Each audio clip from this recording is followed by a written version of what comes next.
자, 여러분 안녕하세요. 지역사회 간호 맡고 있는 김명희 교수입니다. 오늘은 그 간호직 공무원 기출문제 풀이를 좀 해보려고 해요.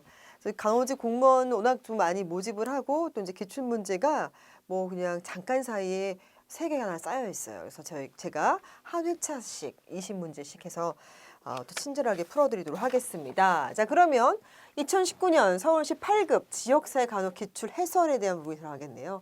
이게 작년도, 그러니까 2019년이 되겠네요. 2월 23일 날 시행했던 부분인데요. 어떤 문제가 나왔는지 한번 같이 보도록 할게요. 이제 보다 보면 깜짝 놀라시는 게 제가 나온다 했던 건 되게 많이 나왔어요.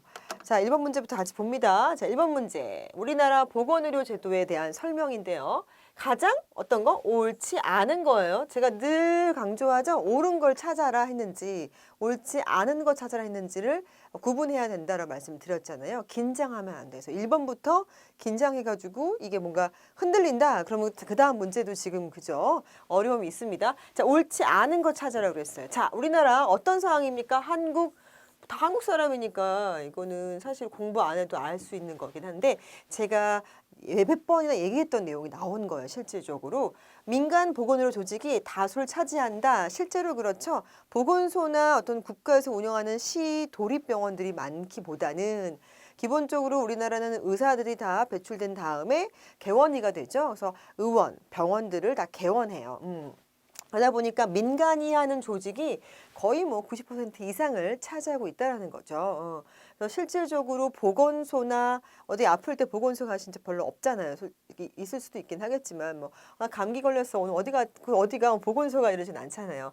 어르신들은 좀 가긴 가지만 아직까지도 느낌에 왠지 보건소가 뭔가 이렇게 나이 많으신 분들이 가는 느낌처럼 가는 이유 중에 하나가 현재는 민간 보건의료 조직이 훨씬 많이 차지하니까 결국에 우리가 길에서 볼 수 있는 수없이 많이 보이는 곳은 병의원이고 접근성이 그만큼 좋다라는 것이 되겠죠. 자, 그럼 두 번째 거 볼까요? 우리 환자들이 자유롭게 의료 제공자를 선택할 수 있다. 어때요? 맞죠. 그래서 닥터 쇼핑이란 말이 있을 정도로 병원이 많으니까 병의원이 많으니까 지금 의사가 10만 명 훌쩍 넘어서 가지고요. 거의 뭐 매년 3천 명씩 배출되니까 많은 숫자가 좀 있죠. 아주 많은 숫자가 있어요. 그래서 의사를 만나는 게 너무 쉬워요. 그러다 보니까 많은 병의원들이 있고 그러니까 환자가 자유롭게 선택할 수 있게 되어져 있죠. 이거는 우리가 가지고 있는 건강보험 시스템하고도 맞물리는 얘기가 될 수 있을 것 같아요. 우리 건강보험 자체가 어떤 강제 가입이고 그 보험에 가입한 사람들은 어느 병원이든 갈 수 있다라고 되어져 있잖아요. 영국은 다르죠. 영국 같은 경우는 인두제이기 때문에 한 의사한테 할당되는 환자의 숫자가 있었죠. 그래서 그 사람들은 다 가족 주치의란 말이 있을 정도로 그 의사한테만 가야 되는데 한국 그렇지 않습니다. 우리나라 심지어 A라는 병원 갔다가 닥터가 어떤 처방했어. 근데 미심쩍어. 어떡해요? B라는 병원 또 가요. 근데 여기서도 뭔가 원하는 그게 뭔가 안 남았어. 이제 약간 환자분들이 자기가 원하는 뭔가가 나오길 되게 바라는 게 약간 있잖아요. 그래서 그럼 안 된다. 그럼 또 C도 가고 말릴 사람 아무도 없어요. 가는 곳마다 본인이 내는 본인 일부 부담금이 나오기 때문에 이렇게 되어져 있죠. 자, 어쨌든 환자가 자유롭게 의료 제공자를 선택할 수 있다라고 볼 수 있겠습니다. 자, 그러다 보니까 어떻게 돼요? A 같다, B 같다, C 같다. 그러면 20% 본인 부담금 내고 나머지 80%는 누가 내요? 건강보험료에서 내게 되는 거죠. 그래서 국민건강보험료, 국민의료비는 지속적으로 하늘 끝까지 치솟고 있다고 볼 수가 있는 거예요. 기본 툴입니다. 자, 그럼 이거 틀렸네. 아까 제가 말씀드렸던 영국이라고 하는 나라의 예시를 들어드렸는데요. 거기 이제 인두제라고 하는 부분들이 있다라고 하면 여기는 예방 중심이에요. 영국은 치료보다는 트리트먼트보다는 뭐다? 예방 중심이다. 왜? 의사들이 자기한테 오는 환자들이 일단 정해져 있으니까 나한테 오는 환자들한테 막 매진해서 한 사람 한 자만 막 보다 보면 하루가 지나. 제목처럼 인두제니까 너 하루에 몇 명 봤니? 오늘 하루 종일 저 한 명 봤어요. 근데 되게 힘들었어요. 다 필요 없어요. 그냥 한 명 봤네. 체크 끝.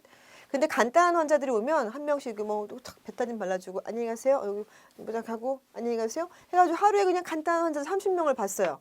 별로 힘들지도 않았어. 하지만 오늘 몇 명 봤니? 그럼 30명이요. 그럼 30명을 본 것에 대한 보상을 받게 되는 거죠.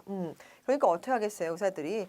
기를 쓰고라도 많이 심각하게 아프지 않게 하려고 예방 중심으로 치료를 하게 되어져 있다. 현재 예방 중심의 포괄적인 서비스가 제공되고 있는 것은 한국이 아니라 어디? 영국이 될 수가 있겠다. 다음 몇 번이 되겠습니까? 말씀드렸죠? 4번 정답 체크하시면 되겠습니다. 제가 이런 설명들을 굉장히 많이 했었어요. 그래서 1번 문제부터 제가 했던 기출 분석했던 문제들에서 나왔다라고 보시면 될 것 같아요. 자, 무난하게 이번 문제 풀고 넘어가게 되면요. 자, 후천성 면역결핍증 예방법상 자, 후천성 면역결핍증으로 사망한 사체를 검사했대요. 그래서 의사 또는 의료기관은 이 사실을 누구에게 자, 중요한 핵심 키워드가 나왔다. 이거 제가 여러 번 강조했었죠. 자, 신고해야 되는가? 막 뜨억 나 후천성 안 배워 이거 공부 안 했어 상관없어요 여러분들. 왜? 신고자가 나오면 몰라도 일단 누구 먼저 좀 체크하고 보라 그랬어요. 제가 누구의 이 중에서 보건소장, 시도지사, 질병관리본부장, 보건복지부 장관 중에서 누구? 보건소장이지. 보건소장. 보건소장이 신고를 받는 주체다라고 얘기했잖아요. 주로 이 사람이 신고받아요.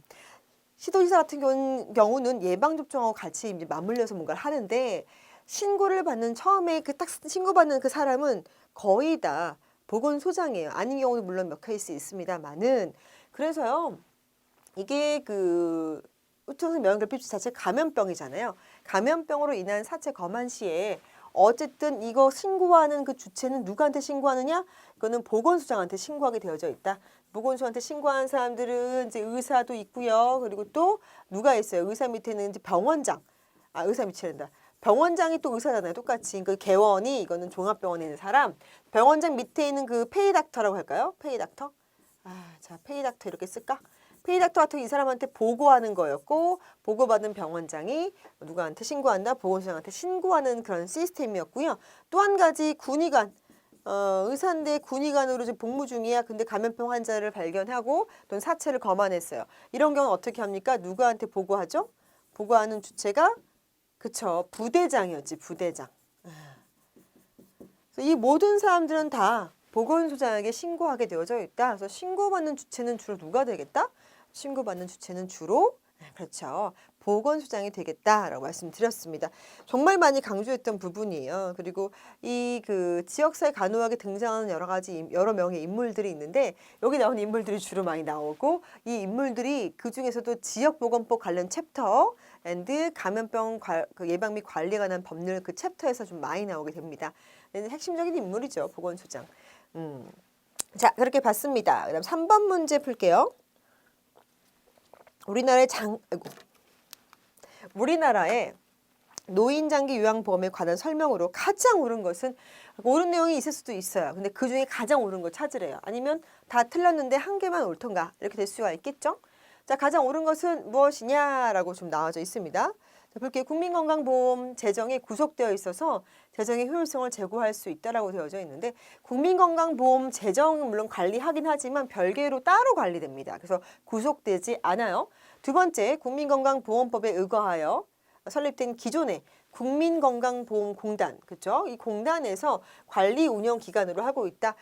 그 관리 운영을 하죠. 근데 별도로 노인 장기 요양보험 관련된 건 따로 관리하고, 그다음에 건강보험 관련된 건 따로 관리하고, 재정도 같이 모아서 물론 다르게 재정을 더 투입하겠지만 이것을 모두 다 관리하고 운영하는 기관 주체는 국민건강보험공단이 맞습니다. 그래서 그걸 어떻게 제가 또 증명할 수가 있냐면, 설명할 수가 있냐면 이렇게 할 수 있어요, 여러분들.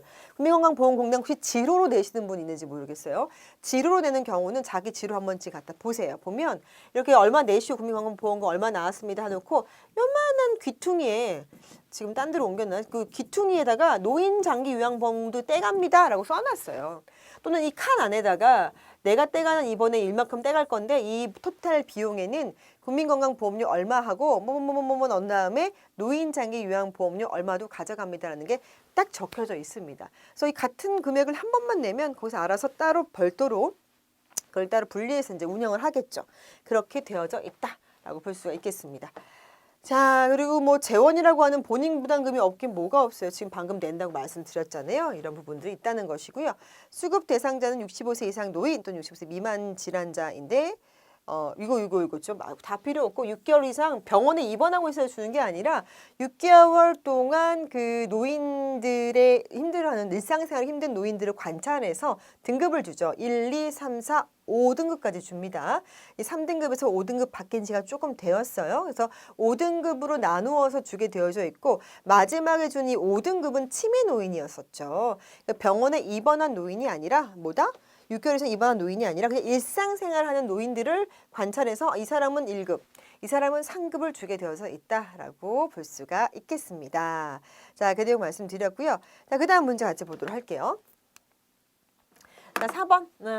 자, 비구의 보건 문제에 대해서 BPRS 우선순위 결정 방법에 따라 우선순위 선정하려고 한대요.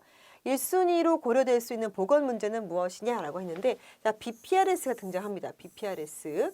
자, BPRS라고 하는 그 우선순위에 대해서, 자, 이거 공식 있죠? BPRS 공식. A 플러스 2B는 제가 늘 뭐 이 수학 시간 같아요. 이렇게 얘기하면서 말씀드렸던 거 기억하실 겁니다. 곱하기 C예요. 가장 문제 되는 게 뭐였습니까? 여기 C라고 하는 게 지금 가장 중요한 부분이죠. 왜냐면 곱하기를 해주니까. 근데 지금 1순위로 선정하려고 그러면 이게 모두 토탈 300점 만점을 받게 되는 것 중에서 가장 높은 점수를 받은 것을 먼저 시행하게 되어져 있는 겁니다. 그럼 딱 봐도 느낌이 다 오지 않아요, 여러분들? 느낌이 오지 않으면 어떡하지? 느낌이 올 거예요. 왜냐하면 딱 보세요. 곱하기잖아, 곱하기. 만약 곱하기인데 여기서 혹시 지금은 안 써 있어요. 근데 곱하기에서 0이 써 있는 게 있으면 일단 1순위에서 탈락이에요. 이거는 앞에 숫자가 아무리 많아도 곱하기 0 해버리면 뭐가 돼요? 빵점이 나와버리니까.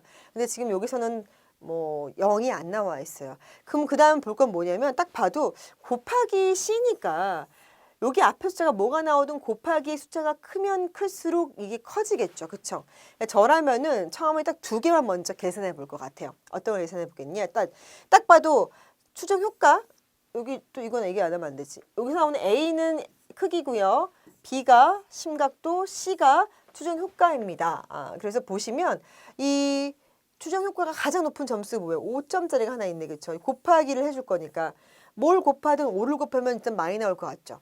이거 하나 놓고 또 한 가지는 여기 2 곱하기 B가 있으니까 2 곱하기 B를 했을 때 가장 큰 숫자가 나올 수 있는 것 같은 게 지금 7자가 보이잖아요. 7자. 왜냐면 이건 1이기 때문에 곱하다 안 하니까 이건 너무 아니고 7자가 있으니까 저라면 일단 이거를 먼저 풀어보고 숫자 개입해서 풀어보고 그 다음 이거 풀어보고 다 맞출 것 같아요. 넣어서 한번 해봅시다.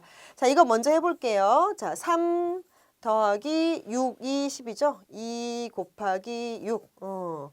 이걸 먼저 계산하라고 그랬으니까 6이 12에다가 3을 더하면 이거 15네. 그렇죠? 곱하기 C니까 5를 해주는 거잖아요. 그래서 5를 곱한다. 5, 25, 5, 1은 5, 75. 이거 그 계산하시다가 산수가 잘못돼서 틀린 거는 저한테 뭐라 하시면 안 돼요. 여러분, 그건 산수 틀린 건 내가 도와줄 수가 없다고 누누이 또 강조했었습니다. 아마 아실 거예요. 자, 그 다음 보겠습니다. 높은 흡연율 나옵니다. 자, 높은 흡연율. 자, 이거 볼게요. 가지고 여기다 해볼까? 여기다가 해보면 어떻게 되냐면 3 더하기 7이 14. 곱하기 C가 2래요. 그래서 여기는 뭐예요? 17. 곱하기 7이 14, 2른이 34. 이것만 봐도 75 대 34니까 여기가 75점 나왔고 여기 30 몇 점 나왔어 지금요? 34점? 이거 제가 숫자 틀렸다도 이거 무조건 1등이지. 그럼 높은 고혈압 미병률 4번 답 나오는 거죠. 이건 되게 쉽게 금방 간단하게 풀 수 있는 문제예요. 하지만 뭐 떨면서 막 산수 틀리면 할 말 없다 늘 말씀드리니까 그냥 캄다운 하세요. 시험 보러 가서는 놀라거나 당황하지 말고 덤덤하게 푸셔야 돼요. 그래서 모의고사도 많이 풀어보는 게 참 좋습니다. 문제를 많이 풀어보다 보면 그날만 특히 떨릴 일은 없어요. 그냥 늘 풀던 대로 한번 풀자. 이렇게 해서 딱 담대하게 좀 갔으면 좋겠습니다. 자, 그 다음에 4번 문제 풀어봤으니까 5번 문제 갈게요. 깜짝 놀랐죠, 여러분들. 제가 엄청나게 많이 강조했던 거잖아요. 듀발 아저씨. 가족 간호에서 나오는 아주 핵심적인 내용 중에 꼭 나온 단골 문제가 듀발 아저씨다. 그래서 듀발이 나왔습니다. 듀발에 대한 내용이 나왔고요. 가장 옳은 것을 찾아보시오라고 합니다. 자, 근데 여기서 힌트를 뭘 주었느냐? 자, 듀발에서의 가장 중요한 질문이 뭐였어? 첫 아이 나이가 몇 살이에요? 이거였죠. 첫 아이의 나이는 이걸 묻게 된단 말이죠. 그래서 첫 아이의 연령에 대한 부분이 등장을 하는데 자, 볼게요. 아이 연령이 6에서 13세래요. 6부터 13세인 그 가족의 발달갑으로 가장 맞는 것은 무엇이냐? 이 친구가 지금 들어갔네, 학교. 그렇죠. 13세니까. 만으로 따져서 그렇고, 이제 학령기라고 볼 수 있겠다. 학령기. 예. 학령기 다음에 뭐예요? 청소년기죠? 그죠? 그다음에 여기 학령 전에는 뭐예요? 학령 정기죠. 집에서 사회화 교육을 받는 거. 그렇죠? 자, 그래서 보도록 하겠습니다. 부부관계를 재확립한다. 이건 진수기 얘기일 거예요. 그래서 모든 자녀들이 떠나고 난 다음에는 애들만 바라보고 살던 부부가 갑자기 애들이 없어졌어. 그러면 할 수 없이 남편이 있었지 참 남편을 바라보게 돼요. 되게 민망하고 어색한 관계가 시작되죠. 그래서 이때 부부관계를 재확립하는 데 들어가는 거기 때문에 여기에 맞는 답은 아니다라고 볼 수가 있어요. 자, 그리고 그렇죠. 그다음에 세대 간 충돌을 대처한다. 이건 정확하게 청소년기 얘기죠. 세대 간 충돌이 있어요. 질풍노도의 시기인 청소년들이 나타나죠. 그래서 그때 갱년기 엄마랑 청소년기 자녀가 만나면 그 집 풍지박산 난다고 말씀드렸잖아요. 그렇죠? 그래서 그런 데가 나타난다. 그래서 이건 청소년기 얘기가 될 수가 있겠고요. 그리고 또 요거 가정 내 규칙과 규범을 확립한다. 만약씩 모르면 이거 모르겠네? 이거는 학년 정기인가 학령기인가 긴가민가에 그냥 이 두 개는 일단 아니잖아요. 그럼 이거 문제 풀 때는 4번 먼저 보는 거예요. 이제 저는 물론 답을 알지만 보는 겁니다. 서로의 친척에 대한 이해와 관계를 수립한다. 왜? 왜 그래야 될까? 이게 지금 신혼기예요. 신혼기. 신혼기에서는요. 처음 결혼했기 때문에 좀 나 혼자만 살고 나의 엄마 아빠한테만 얘기하던 걸 이제 남편이라는 관계가 생기고 시어머니, 시아버지, 시고모, 고모, 뭐 아주버니 뭐 이런 게 생기는 거예요. 그래서 나 혼자 살고 있다가 둘이 만나게 되면 그 순간부터 새로운 관계들이 만들어지게 됩니다. 서로 친척에 대한 이해관계 수립하는 것은 신혼기가 될 수 있겠죠. 그럼 정확하게 이거는 답이 이건 걸 명확해졌으니까 정답 3번이 되는 것이고요. 3번 내용 나온 것처럼 가족 내 규칙과 규범을 확립한다 이런 말이 나올 수가 있는 거죠. 이해가 되시죠? 이렇게 풀어가면 되겠습니다. 듀발은 너무 중요해요. 듀발의 8단계는 무조건 정리하시고 암기하시는 거 필요하다라고 말씀드리겠습니다. 자, 6번 문제 풀어볼게요. 자, 쭉쭉쭉 가다가 뭐가 나왔습니까? 발생률이다. 발생률 제가 뭐라고 강조했어요? 스스스. 왜 저래? 말하고 있는 거 아니야? 스스스잖아, 스스스. 왜 스스스예요? 과학적인 방법이죠. 발생률의 시옷이죠. 이거 신환, 이거 신규 환자. 그러니까 새롭게 발생한 사람, 새롭게 발생한.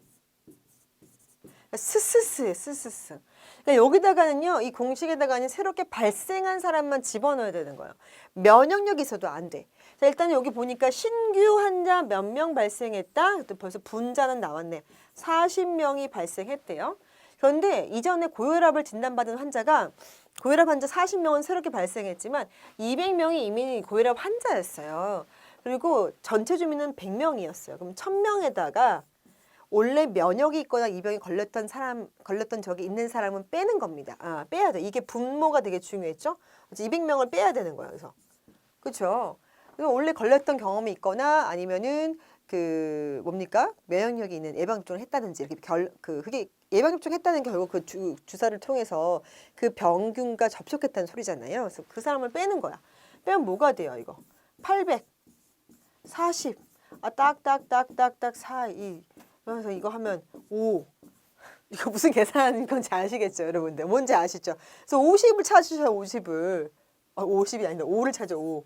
5를 찾아야 되겠지, 5. 그래서 답은 2번이죠. 5든 50이든 만약에 5, 50 나왔으면 헷갈렸겠지만 5자 하나밖에 안 나왔기 때문에 이건 충분히 맞춰요, 여러분들. 그래서 결국은 이렇게 빼면 이게 아까 40에서 이제 800이었잖아요. 그래서 이렇게 빼면 이게 20분의 1이 나올 거예요. 곱하기 100 해주는 부분이니까 결국에는 이거 100을 해준다고 하더라도 그렇죠. 100을 곱하기 100이니까 해주게 되면 50, 그래서 5%가 나온다. 이렇게 보시면 되겠죠. 어렵지 않죠? 이렇게 같이 풀어봤습니다.